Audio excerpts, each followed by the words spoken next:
আসসালামু আলাইকুম। শুরুতেই সকলকে ঈদুল জুহার মোবারকবাদ জানাচ্ছি। মূলত আসন্ন ফোর্থ সেমিস্টারে যে সমস্ত সাতুলিয়া ইসলামিয়া সিনিয়র মাদ্রাসা সেন্টারে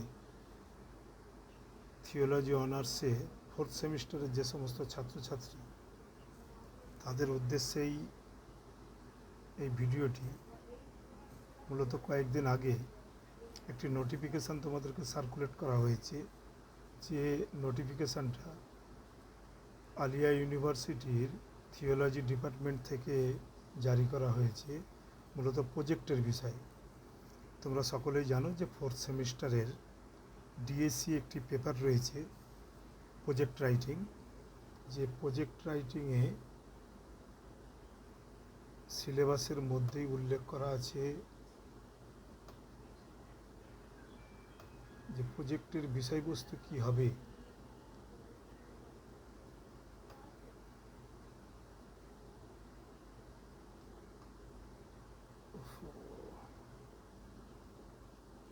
এক মিনিট।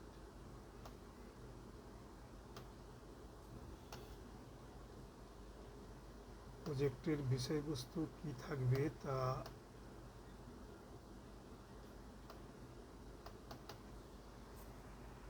উল্লেখ করা রয়েছে, যে সিলেবাসের মধ্যে যে আলিয়া ইউনিভার্সিটি থেকে যেটা নির্দেশ দেওয়া হবে এবং প্রজেক্টের বিষয়বস্তু ঠিক করে দেওয়া হবে,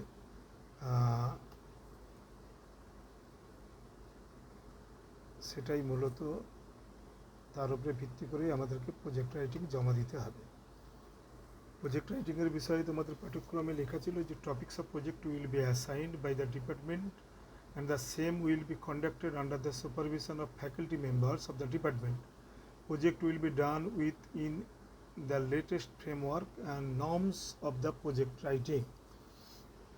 এখানে বিশেষভাবে খেয়াল রাখার বিষয় হচ্ছে যে গাইডলাইনটা সিলেবাসের মধ্যে উল্লেখ করা রয়েছে, project will be done with the latest framework and norms of the project writing, অর্থাৎ অত্যাধুনিক যে ফ্রেমওয়ার্ক প্রজেক্ট রাইটিংয়ের যে ধারণ তার উপরে ভিত্তি করেই প্রজেক্ট রাইটিং হতে হবে।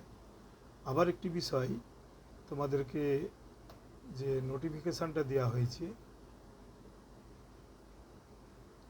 সেই নোটিফিকেশানে উল্লেখ করা আছে, দেখো, all students enrolled in BA Islamic Theology semester 4 of the current academic session 2020-21 are hereby directed to submit the essay. এখানে কিন্তু প্রজেক্টটাকে আবার অনেকটা সহজ করে দেওয়া হয়েছে, এসে আকারে লিখতে হবে, অর্থাৎ প্রবন্ধ আকারে লিখতে হবে। তার টপিকস ঠিক করে দেওয়া হয়েছে আল মেরাতুল হাদিসাতুল মুসলিমা ও সাকাফাতুল ইসলামিয়া, অর্থাৎ অধুনা মুসলিম নারী বা মহিলা বা রমণী এবং ইসলামিক কৃষ্টি কালচার, এই বিষয়ের উপরে আমাদেরকে এসে লিখে জমা দিতে হবে। এবং সম্ভাব্য তোমরা যে অ্যাকাডেমিক ক্যালেন্ডার পেয়েছো আলিয়া ইউনিভার্সিটির, অগস্ট মাসের সেকেন্ড উইক থেকেই হয়তো তোমাদের পরীক্ষা শুরু হবে। এইটা জমা দিতে বলা হয়েছে 25শে জুলাই 2021-এর মধ্যে, এবং লেখাটা লিখতে হবে A4 পেজের 6টা থেকে 8টা পেজ এর পরিধি হতে পারে, 6টা থেকে 8টা। ওয়ান সাইড, অবশ্যই ওয়ান সাইড। এবং প্রজেক্ট রাইটিং তোমরা ইতিপূর্বে ক্লাস ফাজিলে যখন পড়াশোনা করেছে তখনও প্রজেক্ট রাইটিং জমা দিয়েছে। প্রজেক্টের পেপার যেমনভাবে রেডি করতে হয় তেমনভাবেই রেডি করে জমা দিতে হবে। এখানে মূলত আমি তোমাদেরকে কয়েকটি গাইডলাইন বা নির্দেশিকা যেমন শোনালাম, তার সঙ্গে সঙ্গে প্রজেক্ট রাইটিংয়ের বিষয়বস্তু অধুনা ইসলামী মহিলা এবং ইসলামিক কৃষ্টি কালচার, এর থিমটা কী হতে পারে সেই নিয়ে সংক্ষেপে তোমাদের কাছে কয়েকটা গাইডলাইন রাখবো বলে এই ভিডিওতে আসা, যাতে তোমরা উপকৃত হতে পারো। প্রথমে কয়েকটি কথা বলি। প্রজেক্ট রাইটিংয়ের যে আপডেট ফ্রেমওয়ার্ক, সেটা সম্পর্কে আমাদের ধারণাটাকে স্বচ্ছ করতে হবে। ইভেন যখন ফাজিলেও আমরা প্রজেক্ট রাইটিং অভ্যাস করেছিলাম বা জমাও দিয়েছিলাম, সেটা one type of essay writing হিসাবেই জমা দেওয়া হয়েছিল। প্রজেক্ট রাইটিং কিন্তু একটি পরীক্ষামূলক একটি নিবন্ধ, গবেষণামূলক একটি নিবন্ধ বলা যেতে পারে। কীরকম? প্রজেক্ট রাইটিং মানে এমন নয় যে কোনো একটি সুনির্দিষ্ট বিষয়ের উপরে একটি বিস্তারিত ঐতিহাসিক বা ইতিহাসের মতো করে একটি প্রবন্ধ রচনা করে দিলে এটা ঠিক প্রজেক্ট রাইটিং বলা হয় না। প্রজেক্ট রাইটিং হচ্ছে কয়েকটি লব্ধ জ্ঞানকে সামনে রেখে তার অভিজ্ঞতাতে ঋদ্ধ হয়ে নতুন কোনো কিছু একটি জিনিসকে প্রতিষ্ঠিত করা, নতুন কোনো বিষয়কে একটি সামনে রাখা, নতুন কোনো বিষয়ের উপরে অবতারণা করা, এটা হচ্ছে প্রজেক্ট রাইটিং। প্রজেক্ট রাইটিং করতে গেলে অ্যানালাইজ করতে হবে। অ্যানালাইজ মানে হচ্ছে যে বিষয়ের উপরে প্রবন্ধ রচনা করতে যাচ্ছি সেই বিষয়ে বিগত দিনে কি কার্যকলাপ হয়েছে, তার আউটপুট কী ছিল, সেইগুলো নিয়ে চুলচেরা বিশ্লেষণ করতে হবে। সেই অভিজ্ঞতার আলোকে বা সেই অভিজ্ঞতাকে সামনে রেখে তাকেই বেসিক জায়গা হিসাবে গ্রহণ করে যে নতুন জিনিস আমরা নতুন জিনিসের অনুসন্ধানে আমরা রত হচ্ছি। প্রজেক্ট রাইটিংয়ের মূল কিন্তু একটি মোটো বা লক্ষ্য হচ্ছে নতুন কোনো জিনিসের একটি অনুসন্ধান। যে অনুসন্ধানে ব্রতী হওয়ার ক্ষেত্রে আমাদের বিগত দিনের অভিজ্ঞতাগুলোকে কাজে লাগানো, সেই বিগত দিনের অভিজ্ঞতাগুলোকে কাজে লাগিয়ে নতুন জিনিস সম্পর্কে একটি পারসেপশান খাড়া করা। যে পারসেপশান এখনও পর্যন্ত বাস্তবায়িত হয়নি, বাস্তবায়ন করার লক্ষ্যে গৃহীত পদক্ষেপের মধ্যে একটি পদক্ষেপ হলো প্রজেক্ট। যে প্রজেক্ট রাইটিংয়ের যে ধাপগুলো হচ্ছে, যে প্রজেক্টটাকে খাড়া করার পর যে জিনিসটাকে আমরা যে জিনিসের স্বপ্ন দেখছি বা যে নতুন জিনিসটাকে আমরা প্রতিষ্ঠিত করতে যাচ্ছি বা যে নতুন কনসেপ্টটাকে আমরা দাঁড় করে দিয়ে যাচ্ছি, প্রজেক্ট রাইটিংয়ের পরেই আসবে কিন্তু তার সম্পর্কে একটি স্কিম তৈরি করা। অর্থাৎ এটা সম্পূর্ণরূপে একটি বৈজ্ঞানিক পন্থা বা বৈজ্ঞানিক পন্থাতে পৌঁছাতে গেলে যে ধাপগুলো অতিক্রম করতে হয় সেই ধাপগুলো সুনির্দিষ্ট বৈজ্ঞানিক পথ পরিক্রমা করেই এগোতে হবে। বৈজ্ঞানিক পথ পরিক্রমা করার ক্ষেত্রে যে সমস্ত গাইডলাইন রয়েছে সুনির্দিষ্টভাবে সেই সমস্ত গাইডলাইন মেনেই এগোতে হয়। কিন্তু সচরাচর আমরা লক্ষ্য করে দেখেছি প্রজেক্ট রাইটিংয়ের ক্ষেত্রে এই সমস্ত ধাপগুলো তুলনামূলক অনেকটা কঠিন কাজ, তুলনামূলক অনেকটা গবেষণা লব্ধ কাজ এবং নিরীক্ষণমূলক কাজ। তোমাদের অভিজ্ঞতা থাকবে যে এক্সকারশন হয়, অর্থাৎ শিক্ষামূলক ভ্রমণ হয়। শিক্ষামূলক ভ্রমণ মানেই হচ্ছে একটি নতুন কোনো জিনিস আবিষ্কার বা নতুন কোনো কিছু ধারণাকে প্রতিষ্ঠিত করার জন্য কিছু অভিজ্ঞতা অর্জনের জন্য এই ধরনের ভ্রমণগুলো সংগঠিত হয়ে থাকে। প্রজেক্ট রাইটিংও কিন্তু one type of that conception, এটা আমাদের ভুললে চলবে না। কিন্তু প্রজেক্ট রাইটিং আমাদের যে সমস্ত আর্টস বিভাগে প্রজেক্ট রাইটিংয়ের কাজকর্ম আমরা করি সেইখানে কিন্তু ওই বৈজ্ঞানিক পন্থা বৈজ্ঞানিক ধাপ সহজে আমরা অতিক্রম করি না। আমরা সচরাচরভাবে একটি নিবন্ধ রচনার মধ্যেই প্রজেক্ট রাইটিংকে সীমাবদ্ধ করে ফেলেছি। যাই হোক না কেন, সেই কারণেই ডিপার্টমেন্ট থেকেও এই কাজটাকে সহজসাধ্য করে দেওয়ার জন্য ওখানে উল্লেখ করে দেওয়া হয়েছে যে এসে অর্থাৎ একটি নিবন্ধ বা প্রবন্ধ রচনা করতে হবে, যার থিম হচ্ছে আল মিরাতুল হাদিসা আল মুসলিমা ও সাকাবাতুল ইসলামিয়া, দুটি বিষয়। অধুনা মুসলিম মহিলা, অর্থাৎ অধুনা বলতে আমরা আধুনিক কালকে ধরব কোথা থেকে? আধুনিক কালকে যদি আমরা ঐতিহাসিক দৃষ্টিকোণ থেকে যদি দেখি তাহলে মধ্যযুগের অবসান থেকেই আধুনিক কাল শুরু হয়েছে, যেটা সাধারণত ধরা হয়ে থাকে রোমান সাম্রাজ্যের পতন, এই সময়কালকে ধরা হয়ে থাকে। কিন্তু যখন আমরা অধুনা মুসলিম মহিলাদের নিয়ে রচনায় ব্রতী আমরা হব, তখন অত পিছিয়ে না গিয়ে বিংশ এবং একবিংশ শতাব্দীতে যে সমস্ত মুসলিম মহিলারা বিভিন্ন ক্ষেত্রে পারদর্শিতা প্রমাণ করেছেন, নজির রেখেছেন, তাদের নিয়েই আমাদের এই নিবন্ধ সীমাবদ্ধ রাখলে তার পরিসরটা বৃহৎ হবে না। এখানে আমি কয়েকটা সংক্ষেপে তোমাদের রচনার সুবিধার্থে আমি সংক্ষেপে কয়েকজন মুসলিম মহিলার তারা যে নজির গড়েছেন সেই নজিরের উপরে ছোট্টখাটো কয়েকটি তোমাদেরকে আমি টিপস বা হিন্টস দিই অ্যাথলেটিক বিভাগে। আচ্ছা, আরও একটি কথা আমরা স্মরণ করি, যেহেতু আমরা ইসলামিক থিওলজি বিভাগের ছাত্রছাত্রী, স্বাভাবিকভাবে বিভিন্ন বিভাগে মুসলিম মহিলারা তারা তাদের নজির গড়লেও, পারদর্শিতার নজির গড়লেও, কিন্তু আমাদের কানেক্টিভিটিটা থাকা উচিত সেই সমস্ত মুসলিম মহিলাদের যারা ইসলামী দর্শন, ইসলামী ফিলোজফি, ইসলামী থিওলজি, ইসলামিক ক্রিশ্চিয়ান কালচার, ইসলামী রিচুয়ালস, ইসলামী ইন্টারপ্রেশন, ইসলামী জুরিসপ্রুডেন্স, এই সমস্ত বিভাগে যারা আধুনিকভাবে কিছু করে দেখিয়েছেন এবং বিশ্বব্যাপী তাদের কৃতকর্ম সমাদৃত হয়েছে, সেই সমস্ত মহিলাদেরকে নিয়েই আমাদের আলোচনাকে সীমাবদ্ধ রাখার চেষ্টা করব। এখানে প্রথমেই আমরা উল্লেখ করতে পারি সাহিত্য বিভাগে ফাদোয়া তুকান, প্যালেস্টাইনিয়ান যে পোয়েট, বিখ্যাত পোয়েট ছিলেন, তার কথা আমরা উল্লেখ করতে পারি। তাকে পোয়েট অফ প্যালেস্টাইনও বলা হয়ে থাকে।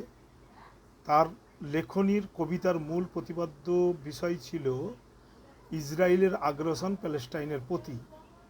এই বিষয়ে তার লেখালেখির মূল বিষয়বস্তু ছিল। আরও একজন রয়েছেন ইরাকের নাজিক আল মালাইকা। তার কবিতার বিরহ বিষয়টা, যদি বিরহ আঙ্গিকে যে সমস্ত লেখালেখনি নাজিক আল মালাইকা সেইখানে সিদ্ধহস্ত ছিলেন। তার লেখার মধ্যে বিষাদের মধ্যেও ভালোবাসা, ভালোবাসার মধ্যেও বিষাদ, এই সমস্ত জিনিস তার লেখার মধ্যে প্রতিফলিত হয়।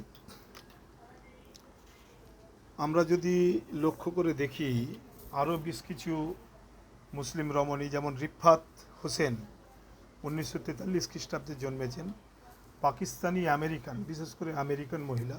পাকিস্তানে অবশেষে এসে তার কাজকর্ম তিনি প্রতিষ্ঠিত করেছিলেন।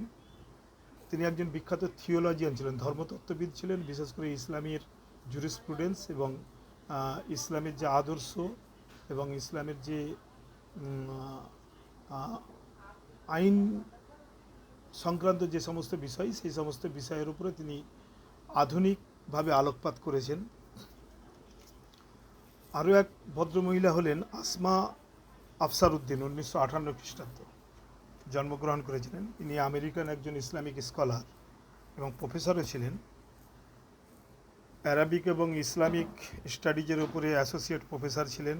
পরবর্তীকালে তিনি রিলিজিয়াস এবং পলিটিক্যাল থট অফ ইসলাম, অর্থাৎ ইসলামের রাজনৈতিক দর্শন, এই বিষয়ের উপরে তিনি পিএইচডি করেছিলেন। তিনি চেয়ারম্যান ছিলেন centre for study of Islam and democracy, এই বিষয়ের উপরে। আমেরিকার একজন বিখ্যাত ইসলামী স্কলার হিসাবে তিনি প্রসিদ্ধি লাভ করেছিলেন। আর একজন ভদ্রমহিলা হলেন মুনিরা আল কুবাইসি। ইনার আন্দোলন, ইনার শিক্ষামূলক আন্দোলন আন্তর্জাতিকভাবে স্বীকৃতি পেয়েছিল। তিনি যে শিক্ষা আন্দোলন পরিচালনা করেছিলেন, সেই শিক্ষা আন্দোলনটাই কুবাইসিয়াত নামে প্রতিষ্ঠিত হয়েছিল। সিরিয়ার একজন এডুকেশনিস্ট। প্রায় 80টা স্কুল শুধু সিরিয়ার মধ্যে, সিরিয়ার দামাস্কাসেই শুধু প্রায় 80টা স্কুল পরিচালনা হতো তার তত্ত্বাবধানে, যেখানে 70,000 ছাত্রী পড়াশোনা করত। আর তার যে তার এডুকেশন কারিকুলামটা ছিল মূলত কিন্তু, অর্থাৎ কুবাইসিয়াত এডুকেশন এই নামেই প্রসিদ্ধি লাভ করেছিল, focus on learning Quran and হাদিস। তার সমগ্র শিক্ষা পাঠ্যক্রমটা কোরআন হাদিসের উপরে ভিত্তি করে রচিত হয়েছিল। তার এই আন্দোলনকে স্বীকৃতি দেওয়া হয়েছে এই রকমভাবে, কোট আমরা করতে পারি, আকবরও হরকাতিল ইলমিয়া লিন্নিসা ফিল আলাম, অর্থাৎ বিশ্বে মহিলাদের জন্য সবথেকে বড় শিক্ষা আন্দোলন, মুনিরা আল কুবাইসি। আরও একজন আয়েশা আব্দুর রহমান, ইনি বিন্তু সাতি নামেও পরিচিত। তিনি একজন বিখ্যাত লেখিকাও ছিলেন এবং প্রফেসরও ছিলেন। 1913 জন্মগ্রহণ করেছিলেন, 1988-তে ইন্তেকাল করেছিলেন।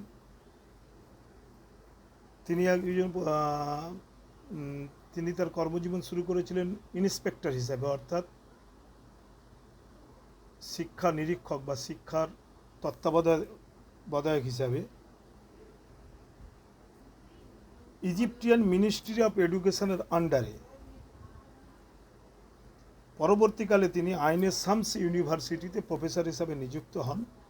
তিনি যখন এই ইন্সপেক্টর হিসাবে নিযুক্ত হয়েছিলেন ইজিপ্টিয়ান মিনিস্ট্রি অফ এডুকেশনের আন্ডারে, তখন তিনি সমস্ত কলেজ এবং ইউনিভার্সিটিগুলোতে অ্যারাবিক লিটারেচার এবং ইসলামিক থিওলজি কীরকমভাবে পঠন পাঠন ছাত্রছাত্রীদের সামনে রাখা উচিত এই বিষয়ে তিনি বিস্তারিত দিক নির্দেশনা দিয়েছিলেন। এইভাবে আমরা বহু মহিলাকেই দেখতে পাবো যারা এই ইসলামী স্কলার হিসাবে প্রসিদ্ধি লাভ করেছিলেন, যেমন ফাহমা মোহাম্মদ নেদারল্যান্ডের, আরও রয়েছেন ফাতিমা আল ফেহরি টিউনিসিয়ার, রিম আল তুর্কমানি অ্যাস্ট্রোফিজিসিস্ট, এটা আবার সায়েন্সের দিকে, অ্যাস্ট্রোফিজিসিস্ট হিসাবে Reem Al Turkmani, Khadija Mohammad Yusuf, world famous microbiologist Khadija Mohammad Yusuf. আমরা আরও পাবো ইবতেহাজ মোহাম্মদ। তোমরা ইবতেহাজ মোহাম্মদকে চিনে থাকবে, মুসলিম মহিলা হিসাবে আজ থেকে 5 বছর আগে যখন 2016-তে রিও অলিম্পিক হয়েছিল, সেখানে তিনি ব্রোঞ্জ উইনার হয়েছিলেন এবং সমগ্র বিশ্বে আলোড়ন ফেলে দিয়েছিলেন যে হিজাব পরিহিতা নারী হিসাবেও অ্যাথলেটিক্স হিসাবে, তার মানে অ্যাথলিট হিসাবে তিনি খ্যাতি অর্জন করেছিলেন। অর্থাৎ হিজাব পরিহিত অবস্থাতে অ্যাথলেটিক্সে অংশগ্রহণ করেছিলেন এবং সেখানে ব্রোঞ্জ পদক প্রাপ্ত হয়েছিলেন। এটা সমগ্র বিশ্বের শিরোনাম হয়ে উঠেছিল সেই সময়। তোমরা একটি কবিতাও তোমরা পড়েছো মাধ্যমিকে, যেখানে ঠিক আমার এই মুহূর্তে মনে পড়ছে না, একজন মুসলিম কবির, আমরা নারী কবির একটা কবিতা পড়েছিলাম, সেখানে তিনি বলছেন যে হেজাব আমার উন্নতির পথে অন্তরায় নয়, হেজাব পরিহিত অবস্থাতেও টকবাগে ঘোড়াকে আমরা ছোটাতে পারি এবং মহাকাশও পাড়ি দিতে পারি। এইরকমভাবে আমরা যখনই আল মেরাতুল হাদিসা আল মুসলেমা নিয়ে আলোচনা করব, তখন কিন্তু এই সমস্ত দিকগুলো আমাদের লেখনের মধ্যে কভার হওয়া যায়। দ্বিতীয় একটি বিষয় আলোচিত হয়েছে এই প্রবন্ধের মধ্যে, তার মানে আলোচিত হয়েছে না, এখানে নিবন্ধের শিরোনামে ঠিক করা হয়েছে সাকাবাতুল ইসলামিয়া। সাকাবাতুল ইসলামিয়া বলতে ইসলামী কৃষ্টি এবং কালচার, ইসলামিক কৃষ্টি এবং কালচার এর সীমা পরিসীমা নির্ধারণ করাটা খুব কঠিন কাজ। কেন? স্বতন্ত্রভাবে নির্ধারণ করাটা খুব মুশকিল যে সংস্কৃতির অঙ্গন কতটাতে সীমাবদ্ধ। সংস্কৃতির মধ্যে খেলাধুলা, আদব, সাহিত্য,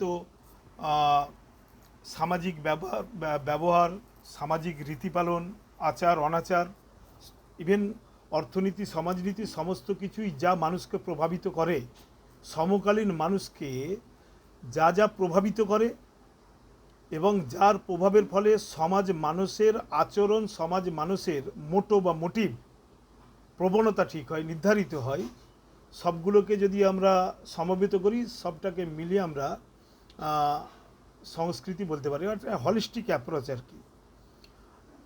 অর্থাৎ বিশ্বে যেমন আমরা ধর্মগত দিক থেকে মুসলিম, আবার ন্যাশনালিটির দিক থেকে আমরা ইন্ডিয়ান, আবার স্টেট ওয়াইজ আমরা বাঙালি। তাহলে আমাদের কাছে রয়েছে মুসলিম হিসাবে ইসলামী কালচার, ভারতীয় হিসাবে একটি ভারতের সনাতনী কালচার যা বহু প্রাচীন, আবার বাঙালি হিসাবে রয়েছে আমাদের কাছে বাঙালির সংস্কৃতি। অর্থাৎ 3টে সংস্কৃতি বহন করছি আমরা বাঙালি মুসলিম হিসাবে। আর সংস্কৃতিকে হার্ড অ্যান্ড ফাস্ট বর্ডার লাইনে সীমা নির্ধারণ করাটা খুব মুশকিল বিষয়। সেই নিয়ে একটি তর্কই রয়েছে যে সংস্কৃতি চলমান, সংস্কৃতি পরিবর্তনশীল, না সংস্কৃতি তার মানে স্ট্যাগ হয়ে থাকা জিনিস, মানে স্থবির। সেই নিয়ে বহু স্কলাররা এ নিয়ে তাদের গবেষণাজাত দৃষ্টিভঙ্গি উপহার দিয়েছেন আমাদেরকে। বেসিক আদর্শগত যে কৃষ্টি এবং কালচার, সংস্কৃতি, সেইগুলো কিন্তু স্থবির। তাকে পাল্টানো যায় না। যেমন আমরা মুসলিম হিসাবে বলতে পারি ইসলামের যে কৃষ্টি এবং কালচার, তার যে ভিত যদি তৌহিদ এবং রেসালাত এবং আখেরাত যদি হয়ে থাকে, এই আদর্শ কোনো সময় পরিবর্তনশীল নয়। এই আদর্শকে বুনিয়াদ করে, অর্থাৎ বেসিক জায়গায় দাঁড়িয়ে থেকে পরিবর্তনশীল সমাজের মানুষ হিসাবে আমরা যখন যে সমাজে অধিষ্ঠান করি, সমাজ যেহেতু বিবর্তনের পথ ধরে এগিয়ে চলে, স্বাভাবিকভাবে সামাজিক সংস্কৃতি বিবর্তনের পথ ধরে প্রতি মুহূর্তে পরিবর্তিত হচ্ছে। এই পরিবর্তিত সংস্কৃতির প্রভাবে আমরাও প্রভাবান্বিত, অতএব আমরাও তা থেকে বিচ্ছিন্ন নয়, তা আমাদেরকে প্রভাবিত করে। অতএব আমাদের সেই পরিবর্তিত সামাজিক সংস্কৃতি তা কিন্তু প্রতি মুহূর্তে পরিবর্তিত হয় এবং আমাদের মধ্যে দিয়েও তা লালিত হয়, আমরা তাকে অ্যাডপ্ট করি। কিন্তু আদর্শগত যে মৌলিক বিষয়, সেই মৌলিক বিষয় কিন্তু স্থির থাকে, তা পরিবর্তনশীল নয়। এই জায়গাগুলো কিন্তু সাকাফাতুল ইসলামিয়া, অর্থাৎ ইসলামী সংস্কৃতির কথা যখন আসবে, তখন কয়েকটা জিনিসকে খুব সুচারুভাবে আমাদের দিকনির্দেশ করতে হবে যে মৌলিক আদর্শগত যে সংস্কৃতির উত্তরাধিকার আমরা বহন করছি, তা as it was in the time of হজরত মোহাম্মদ সাল্লাল্লাহু আলাইহি ওয়াসাল্লাম, হজরত মোহাম্মদ মুস্তফা সাল্লাল্লাহু আলাইহি সাল্লামের সময়ে ইসলামী সংস্কৃতির যে মৌলিক যে ভিত্তি ছিল, সেই মৌলিক ভিত্তির উত্তরাধিকার আমরা বহন করে চলছি।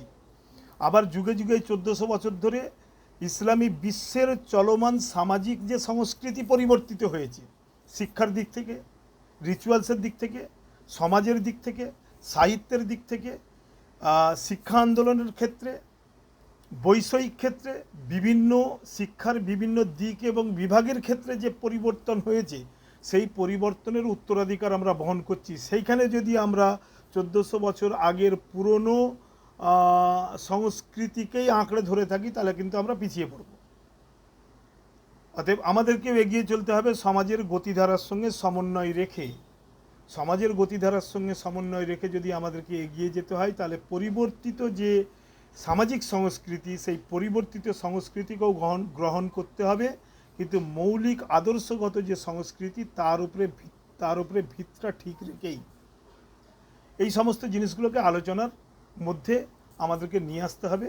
আমি সংক্ষেপে বা বিস্তারিত আকারে যেভাবেই হোক না কেন তোমাদেরকে আমি হিন্টস দেওয়ার চেষ্টা করলাম যে থিমের উপরে আমাদেরকে প্রবন্ধ বা নিবন্ধটা লিখতে দেওয়া হয়েছে, তাকে দুটি পার্টে ভাগ করবে। একটি হচ্ছে আল মিরাতুল হাদিস আল মুসলিমা, সেখানে আধুনিক বিভিন্ন ক্ষেত্রে মুসলিম রমণীরা তাদের যে পারদর্শিতা প্রদর্শন করে বিশ্বে সমাদৃত হয়েছে, সেই সম্পর্কে একটি অনুচ্ছেদ থাকবে। আর দ্বিতীয় একটি অনুচ্ছেদ থাকবে ইসলামী সংস্কৃতি। ইসলামী সংস্কৃতির যে উত্তরাধিকার, আমরা আদর্শগত পরিবর্তনশীল নয় যে সংস্কৃতি, তার সঙ্গে সঙ্গে সামাজিক পরিবর্তনশীল যে সংস্কৃতির বহন করে চলেছি আমরা, এই সমস্ত বিষয়ের উপরে টাচ থাকবে। এবং তার অনুষঙ্গগুলো কি হতে পারে, তারও ক্ষুদ্র ক্ষুদ্র টিপস আমি তোমাদের সামনে রাখার চেষ্টা করেছি।